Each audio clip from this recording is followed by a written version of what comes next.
everyone, and welcome. I'm Simone, Head of Growth at Flychain, and I'm excited to be your moderator for today's conversation.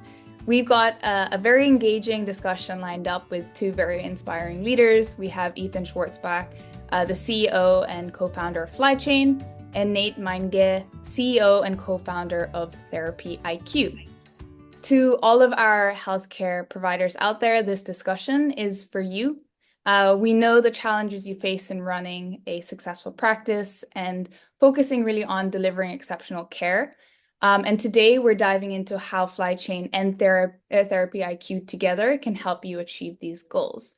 Before we start, I'd love to turn it over to Ethan and Nate to introduce themselves and their companies. Nate, would you like to start? Yeah, so my name is Nate, co-founder and CEO of TherapyIQ, born and raised in Kenya, moved to the US in around 2003, and one of my first few jobs was a clinical social worker for the Department of Mental Health in Massachusetts, switched to IT consulting for healthcare practices. Then I co-founded and launched a multi-location addiction practice, sold it to a larger practice, and embedded in there for a year to build the platform that I wanted to build, and that is TherapyIQ. So that's a quick high-level overview of how I got here. Perfect. Thanks, Nate. Passing it on to you, Ethan. Yeah, thanks, Simone.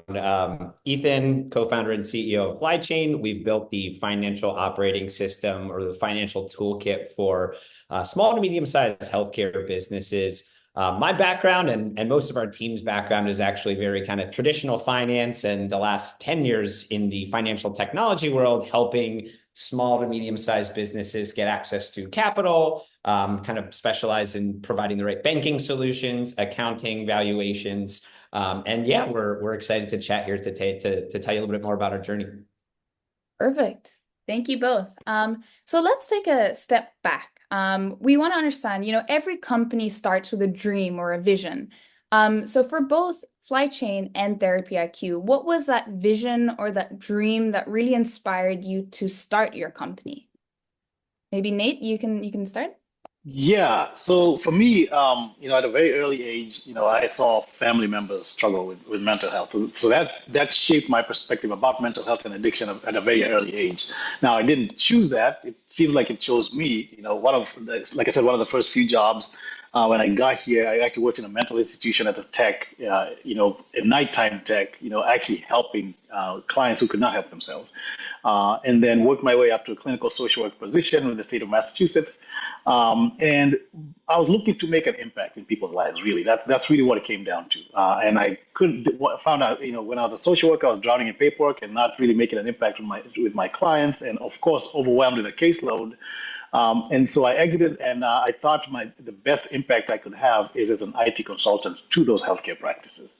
So I did that for a couple of years, and then I started realizing that there's actually a deeper gap because most of my clients, as a consultant, there was a gap in the business operations side of things. So we tried to put in technology to try and help them, in the operations. How are they marketing the website, all the way to from the website getting leads all the way to discharge. The entire client's journey. We were trying to use technology to help them, and I found that one of the biggest problems we had there was the technology itself. The technology, traditional EHR technology, does not talk to anything else. So we were always trying to find workarounds.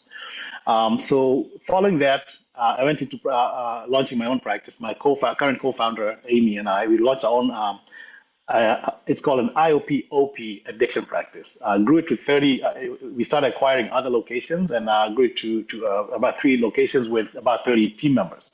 So it's pretty big. We grew pretty fast in the middle of the pandemic. But again, technology was always a hurdle we had to overcome. But by this point, we had started building the first version of TherapyIQ. So when lockdown happened, all the providers, other fellow providers were asking us, hey, how are you guys staying in operation while everybody else has been shut down? So we started having those conversations, and it was very clear very quickly that B2B SaaS is really where we needed to focus. So once we sold the practice, embedded within the practice, built out what was to be TherapyIQ, and it took us about a year and a half to build it.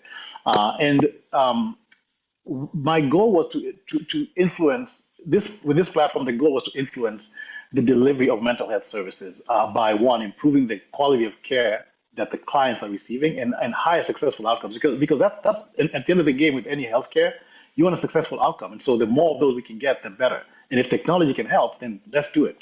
And the second thing was I wanted to help these providers deliver more care to more people with ease. So everybody has 24 hours in a day. So how can we get them more so efficient that they're delivering care to, even if it's two more people that day, that adds up. It compounds after a while. So that was the second thing. And the third thing was to make these practices more profitable. And that had to happen at the same time because financial resources are actually the leverage that they need. Nobody talks about that in healthcare because it's the big bad wolf, but finances is literally what is going to not only keep these practices afloat, it's going to keep providers in the game. It's going to keep providers in the market so they don't churn like I did because that was one of my biggest problems. So it was important for them to have the resources they need. And then on top of all of that, they have to stay compliant because they're dealing with human lives. So compliance is huge. There's a reason compliance exists in the world is because it takes care of all of us, the public, and make sure that we're getting the services that we need. So how can we make that simpler for the practice so they don't have to even think about it? Technology can absolutely do that. So that was my vision all those years ago. And from what we're seeing right now, the response from the market, it's definitely, we were definitely on the right track even back then. We're definitely seeing the results right now. Yeah, no, that's great. And it's amazing that you are also able to experience it as a provider yourself, experience that challenges, the hardship, and now you're in that situation to help and you have, personal experience going through that. So that's a great story. Thank you. Thank you for sharing. Ethan, do you want to share the story behind Flychain?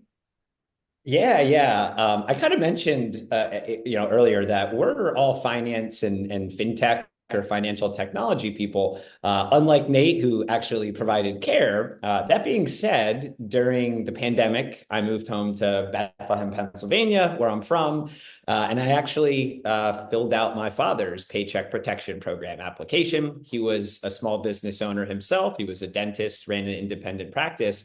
And that was sort of the first light bulb moment of just how much help from a financial operational standpoint he needed. And I should also mention when I moved home and I lived there for about 8 months, I also kind of rode shotgun to my father retiring and selling his practice. And he probably got a 15, maybe 20% discount on his enterprise value, because he didn't have 3 years of buttoned up financials. It was not something that he ever really focused on, much like all of our customers today. They usually get into healthcare because they care about caring for people. And oftentimes finance can be scary or in some cases an afterthought. And, unlike Nate, we don't have the ability to necessarily deliver care, but what we can do is really improve access to finance, buttoning up your operations, making sure that you're tracking and increasing your profitability. And from our lens, partnering with TherapyIQ, improving, operations, the financial performance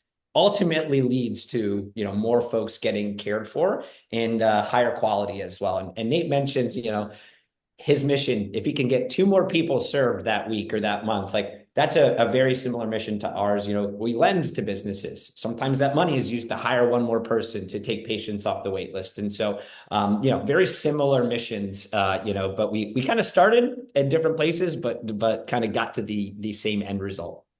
Yeah, great. And I know we talk so much about missions, and I know everyone has that dream, but we just want to understand, and I know that the people watching this will be business owners.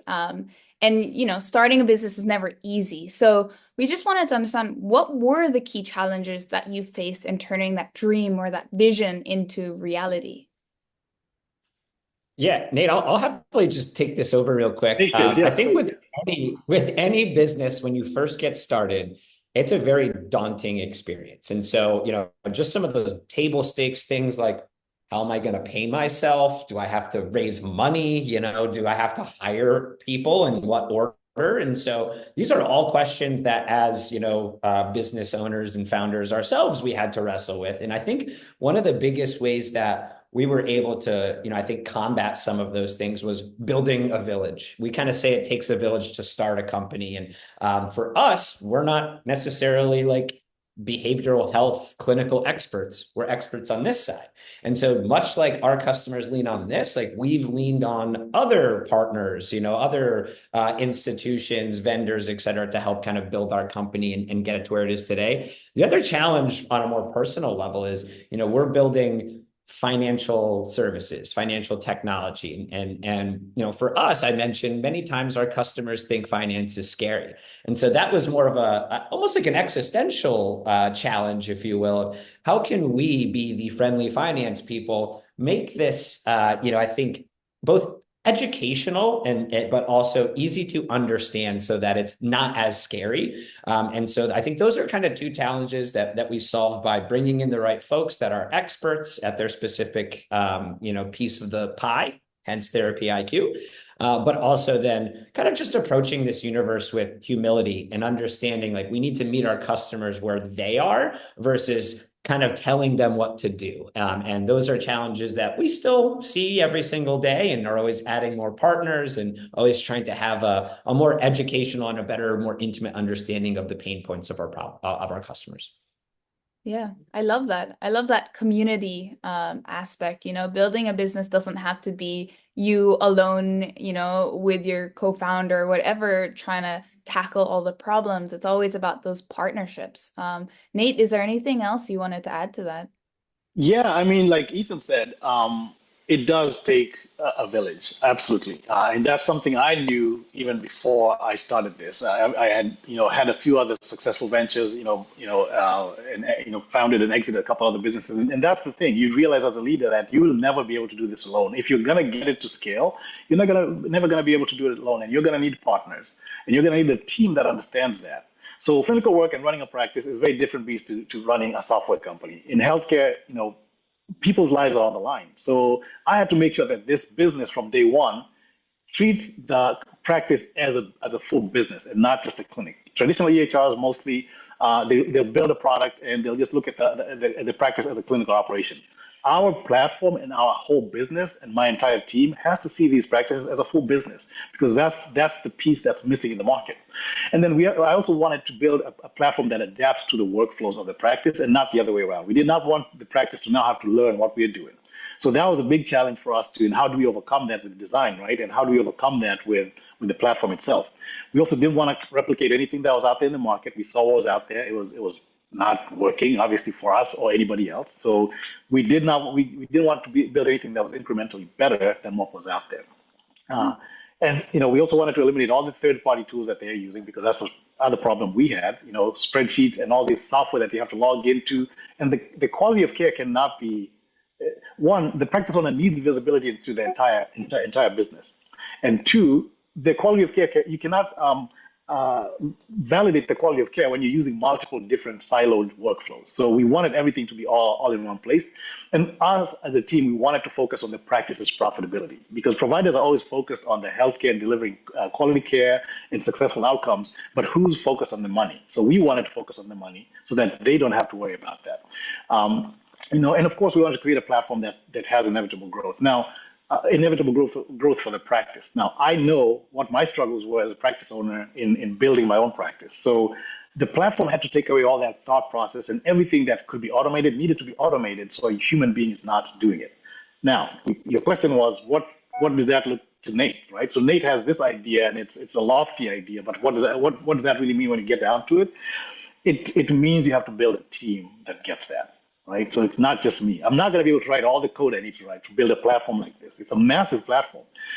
So I needed to build a team that understands all that from day one, starting with my co-founder, all the way to everybody else we brought into the team. And they need to be as passionate as I am and understands this market and understand this mission as well as I do so we can move fast. So that, to me, was the biggest challenge more than anything else. Because the idea is there. I know I could probably execute if I had 50 years, but I don't. Right, yeah. I need a team to move quickly. So those are the problems in my mind at that point. And the solution was the team.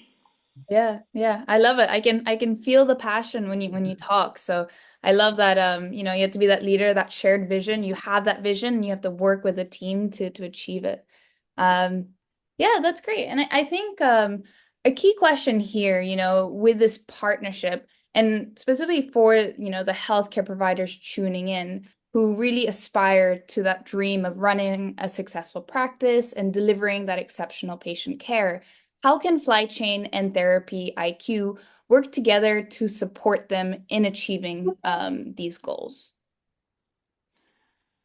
Yeah, I mean, I think there's a lot that we will be doing together and are doing together to really help improve the operational workflows and kind of the financial livelihood of these businesses, and kind of always showing them how to improve. Whether that's very specific, automation exercises on the TherapyIQ side, and I'll let Nate kind of chat more about his camp, if you will. But for us, our whole mission is to improve the margins and improve that ultimate enterprise value. We want to be there with you from the day you begin until you ultimately exit. And we want to make sure that you're well capitalized, you're growing, you're profitable, and every decision you're making is backed by, oh, I can make this higher because I have this amount of money in the bank account, and this will lead to X future revenue in time. I think for us, one of our biggest missions, and we can only really achieve this with a partnership like TherapyIQ, because there is some unique data exchanges that we can set up, is really, how do we as Flychain go and basically give you peace of mind as it relates to your finances? And not just finances, not just capital when you're borrowing and accounting valuations, but peace of mind knowing that this is something that might be scary for you. And we're here to say that it's not. And you're in good hands with us, and you don't have to, invest any time, energy in getting this all squared away. We're there. We're kind of that rock, if you will, for all of your financial needs. And by doing so, our goal is you never stay up at night or worry about making payroll or worry about, what does my next 5 years of growth look like and how am I going to fund that growth? Our goal here is peace of mind by bringing enterprise institutional grade access to financial services and products specifically designed for the behavioral health universe. Mm-hmm. Yeah. And Nate, anything you want to add to that? First, it's important to remember, as a provider, as a practice owner, that in order to help more people, you'll need more time and you'll need more resources. So, as a platform, that's what we aspire to give them: is to give the provider more time and to make decisions, to think about their practice. So you're not working in the business, because that's what we find ourselves at. Most providers also have a caseload. They're also managing actual human lives, treatment. So they need time to step out, take the high level overview, and actually think about their business. So that's where time comes in.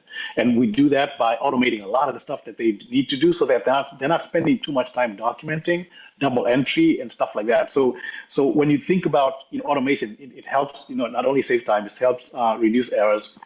And it's not just the workflows that we're thinking about. It's also, we know the gaps as a former consultant and practice owner. I know where the gaps are in order for them to have inevitable growth. And one of the gaps we found was bookkeeping. That's been an open question for us forever.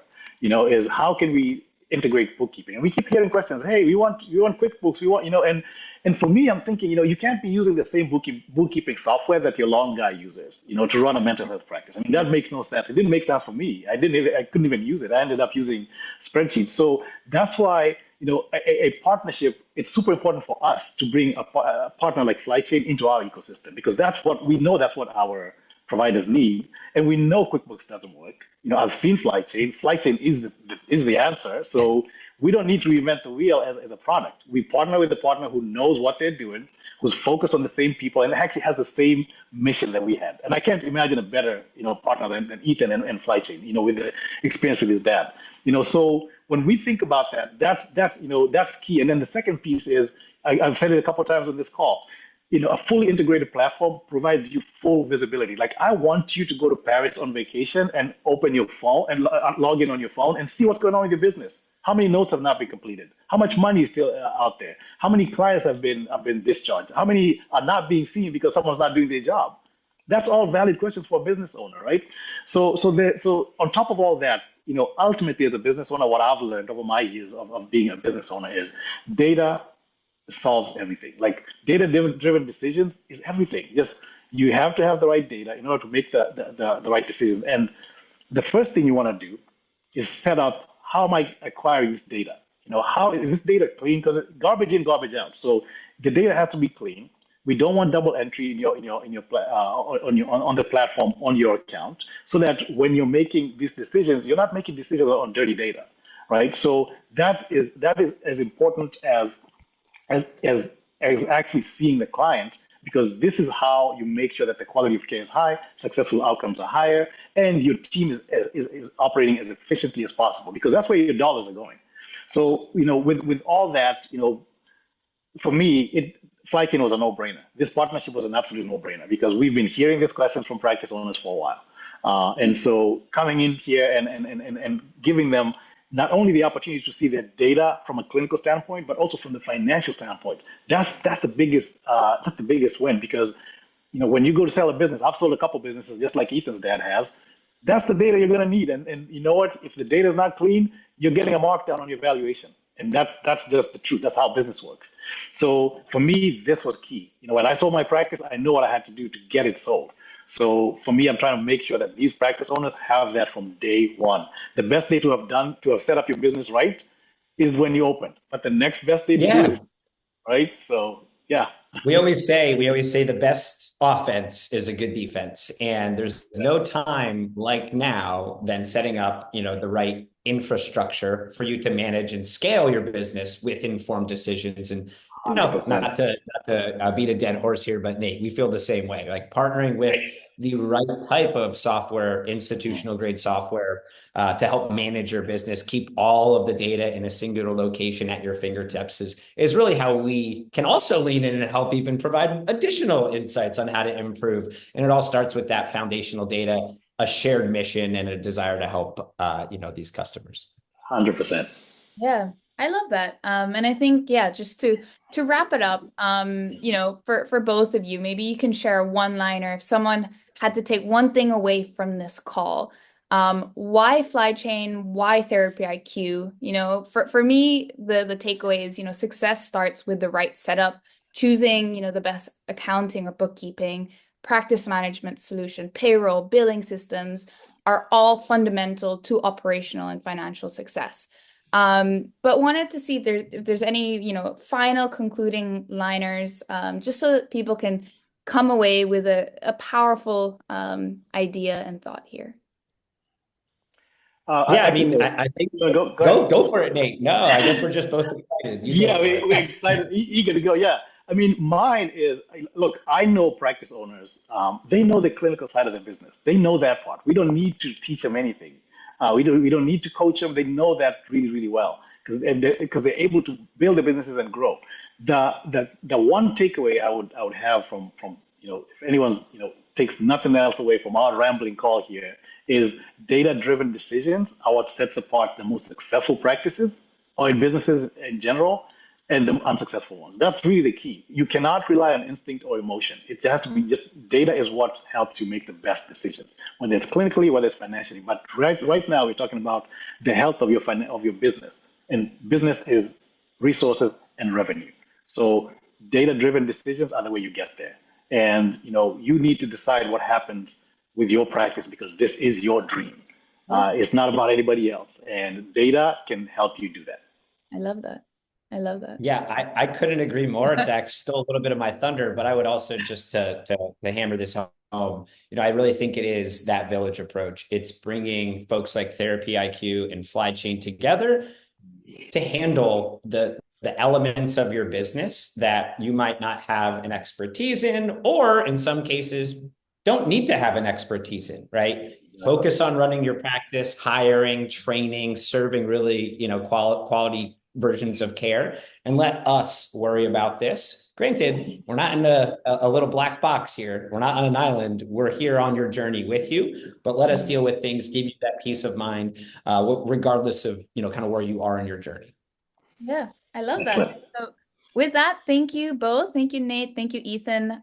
We'll definitely link all of the contact details for this video. And with that, thank you so much. And thank you everyone for listening. Thank you both for your time too. Thank you.